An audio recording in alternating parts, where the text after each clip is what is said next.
Hey, what's up everyone? I hope you're all having a wonderful day or night, but for now, let's get into the video. I mean, y'all, they literally had us out here waxing, shaving, tanning, dieting, exercising, smiling, just so we would attract a man, so we could keep men in power on the backs of the lifelong emotional, mental, and physical labor of women. They literally had us out here believing there was no other fulfilling life than to get married to a man and have children. That there was no other way to have worth or experience a fulfilling life besides shackling yourself as a slave to a man. They really had us convinced. And look at all the industries that capitalize off of that. Makeups, cosmetics, fitness. The list goes on. This might be the biggest scam of all. It might be, but lucky for you, you smartened up. Of course, you only did that after you're divorced, but at least you did. Smiling is a part of the scam of marriage. Sure, I was smiling right now just as soon as I stopped laughing. I must be getting married soon, I guess. If you guys are new here, I am a narcissistic family abuse survivor and a narcissistic relationship survivor, and I'm a narcissistic corporate whistleblower. I have a master's degree in social research that I got from the University of London. Quite a lot of narcissists in your life. I mean, all of them. Oh, you poor baby. At least now you have the degree that if you add $2 more, will get you a cup of coffee.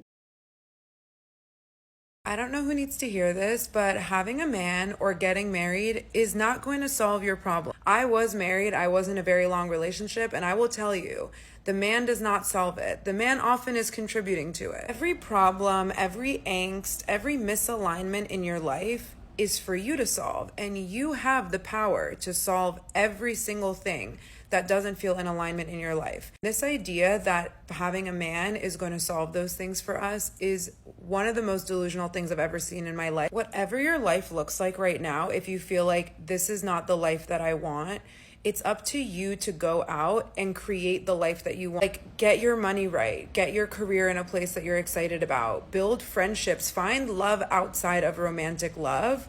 Create the world that you want to live in. Because I swear to God, one of the most disappointing things in life will be this lie that has been sold to us that finding romantic love and partnership is going to automatically flip a switch and suddenly we're in our dream world. No one told you as soon as you get married, you get to lay on the couch and do nothing else. You can't be married and still get your money right, chase whatever career you want to chase, even more when you have moral and financial support to do all that. That was not the lie. The lie sold to you was that you can do everything on your own. And now you're stuck serving fries and drinks, being as far away from your dream world as possible. There's absolutely no exception to this, and that is if you were hot before you started dating and you've progressively gotten less hot to your own standards, like you look at a picture and you're like, I'm less hot than I was when we started dating, it's time to go.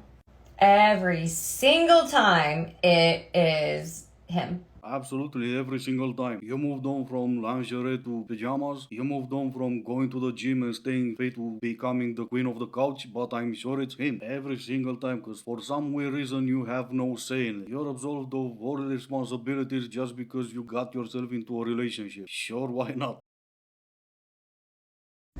I'm the type of girl that if we go out for drinks and we're having a good time and I'm all dressed up, and if you keep messing with me and teasing me, you know, while I'm over there being a passenger princess, oh, we're pulling the truck over. Something is happening.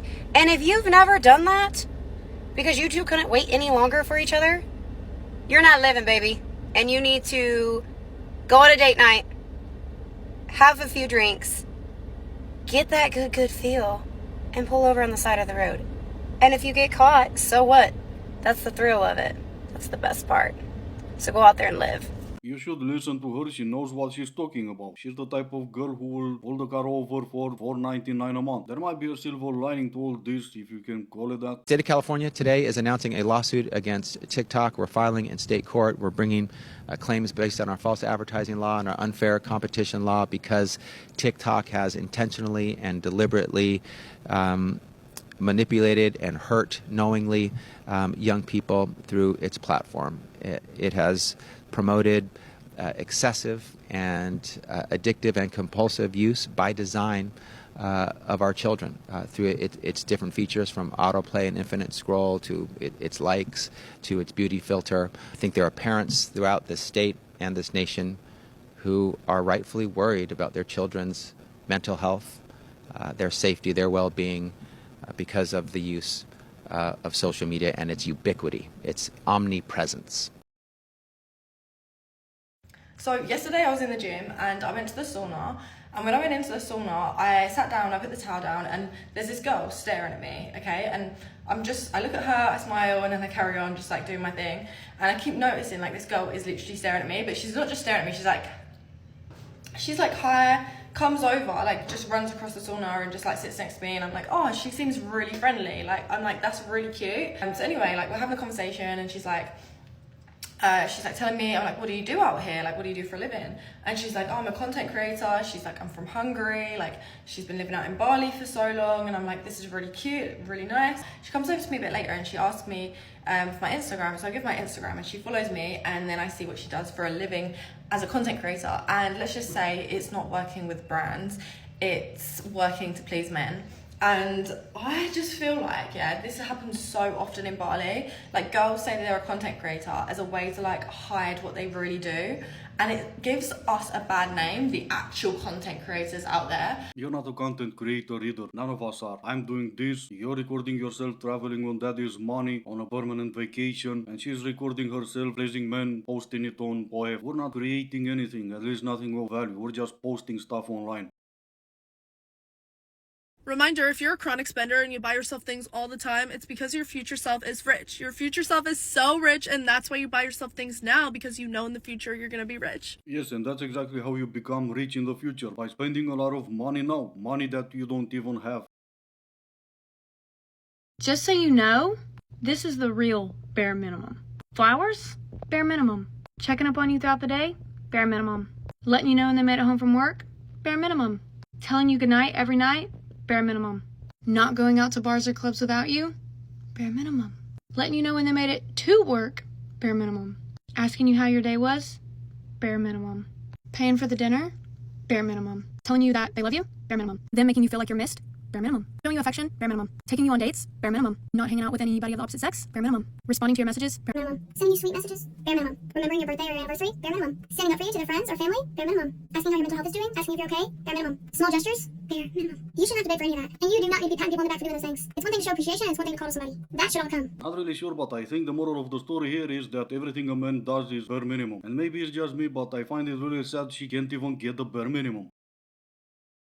I was waiting in line at this coffee shop, and the guy behind me goes, I'm so overwhelmed by the smells in this place. And I was like, what smells? And he said, coffee, stupid. A little uncalled for, sure, but probably from now on you'll learn to mind your own business. This girl real life just posted a video of her chasing her man out the house with a frying pan. Like, he's running for his life, and she's in the caption making jokes about it. And all the comments are supportive. Not one person is questioning her. What the hell? What the hell? Well, yeah, he's a man. He's supposed to just stand there and take it. And as always, I blame patriarchy for that, because the audacity of some men to run away is just too much. Right, look down your top and spell attic. A-T-T. You have to keep looking down your top. Oh, A-T-T-I-C. Alright, and this is gonna be it for today. As always, I do hope you enjoyed it. If you didn't, I still appreciate you for making it this far. Thank you all so much for watching. Stay safe, and I will see you in the next one.